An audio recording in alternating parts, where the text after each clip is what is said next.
Victory. Unite, thunder and shake, given another face to the Serbian land. Naga. I was no longer a lonely knight, but the leader of a group of knights, the founder of a new school that, within 2 decades, has revised not only Serbian but also European historiography and restored the glory of history to the realm of science. As the day of my victory, I recorded May 4, 1995, when I completed the study of the works of Samuelis Bahardis, the last and one of the most important sources for my work Serbi, People and Race, the New Vulgate, at the Newberry Library in Chicago. At that time, I was able to complete my aforementioned work, which is based on the Holy Scriptures and supplemented by over 200 written sources. Through this work, I restore the prestige of history as a science and assign the role of a primary source to the Holy Scriptures. Triumphant, I have crushed all falsifications, conspiracies, and deceptions. This victory belongs to the category of the strangest and dearest victories, as it is the victory of Serbian intellect, intelligence, and strength of mind. Now, I was supposed to fulfill my promise and return from abroad to Serbia, where I would celebrate my triumphant victory, which is also the victory of Serbia. The first of my collaborators to return to Serbia was Professor Pasic, who unfortunately passed away quite quickly from jaundice. Dr. Olga Lukovic also returned, but in a rather poor state of health. She suffered greatly from the persecution, hatred, and envy of the local apologists for Serbian liberation, entrenched in the conspiratorial bunkers here, so she didn't live long. Svetozar Bilbaja passed away in Chicago and did not have the fortune to return to Serbia. Ruzica Borisavljević is still in Switzerland today. The return of the first Serbian scholars was met with hostility by the official scientific and educational circles and institutions in Serbia, to put it simply, with knives drawn. In all these institutions, partisan political commissars and Catholics played a leading role. Among these Catholics, particularly prominent were Pavla Ivic, Dejan Medikovic, Božidar Ferzančić, and F. Barisic. While Medikovic was the president of SANU, Serbian Academy of Sciences and Arts, another Catholic was the president of Matica Srpska in Novi Sad. Yet another Catholic, Heinrich Baric, was the founder and held the chair for albanology. Subsequently, the Albanological Institute was established in Pristina, where ideas about Greater Albania were formulated in the department and institute.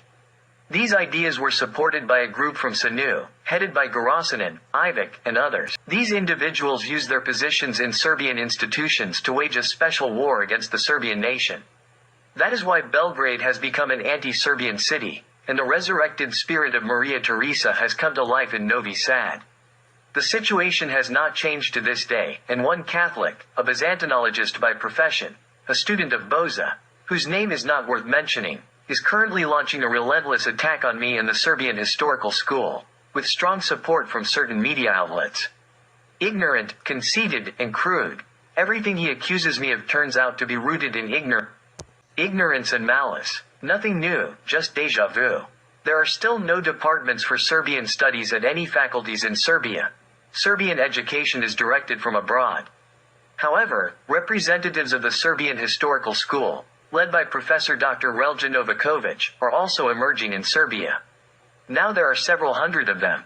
My return to Serbia in 1997 was accompanied by the promotion of my main and life's work, Serbi, People and Race, the New Vulgate. With the appearance of this work on Serbian soil, our victory was crowned. Alongside me, hundreds of my new collaborators, Serbian scholars throughout the land of Serbia and across the globe, can proudly celebrate the victory. We will revive the Triumvirate celebration as well.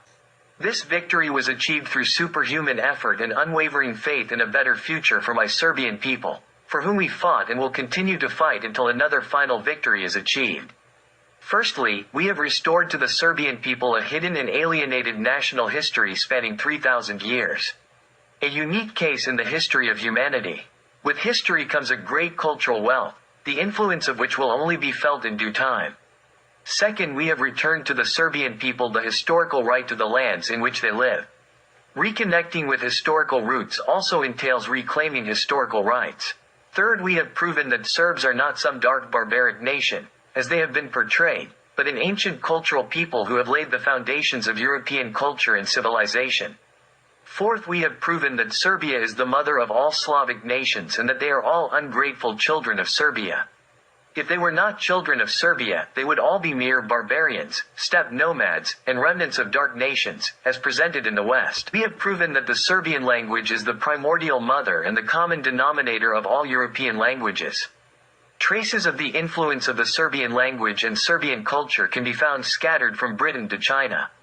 Sixth, we have proven that the renowned Vedic literature originated in the Serbian language and constitutes an integral part of the ancient Serbian literary tradition. Seventh, we have proven that the historical Aryans, who were the rulers of the three known continents at that time, were Serbs with all Serbian national characteristics. Eight, we have proven that ancient cultural nations received literacy from the Serbs, including the Greeks, Jews, Arabs, and Latins. Ninth, we have proven that Serbs were the creators of the first global, universal empires and the first modern concept of states. 10th, we have proven that even our distant ancestors were the first to grasp and declare the rights of nations and human rights. 11, we have shattered the international conspiracy, as we were the first to discover and define it. After all these revelations, it appears ridiculous and no longer serves any purpose in terms of culture and science. 12, we have liberated the Serbian people from the imposed complex of inferiority, allowing every Serb today to proudly identify themselves as part of the great and glorious Serbian nation. 13, at the scientific conference in Niš on April 24, 2004, we proved through critical analysis that the work of Constantine Porphyrogenitus is a mere Croatian falsification from the 17th century. It is not an original manuscript but an apocryphal work attributed to him. As such, it holds no historical significance as a source. This has dealt a fatal blow to the pillar on which Nordists rely and upon which all school and university textbooks in Serbia have been based. This has struck a death blow to the anti-Serbian conspiracy. 14, the efforts of the Serbian Historical School have borne fruit and caused changes on a broader international level. From May 24 to 29, 2004, an international symposium was held in Novi Sad on the theme, Signs of Civilization. At this symposium, it was officially acknowledged for the first time that the Danube region is the cradle of European culture and civilization. B. That Serbian, Danubian, literacy is the oldest in the world. And C. That Danubian culture and civilization are Aryan in nature. The Serbian Historical School is based on these foundations, so this is another shining victory for it. Considering that the term, Danube region, encompasses the narrower concept of the Holy Seven Rivers, which are the basins of the Danube, Drava, Sava, Dina, Morava, Tamis, and Tisa rivers. In a broader sense, it includes the entire Helm Peninsula. Serbian culture, which developed in this region and later expanded to Britain and India, was not only the oldest but also the most perfect and influential in the world. In conclusion, my message to the Serbs is as follows.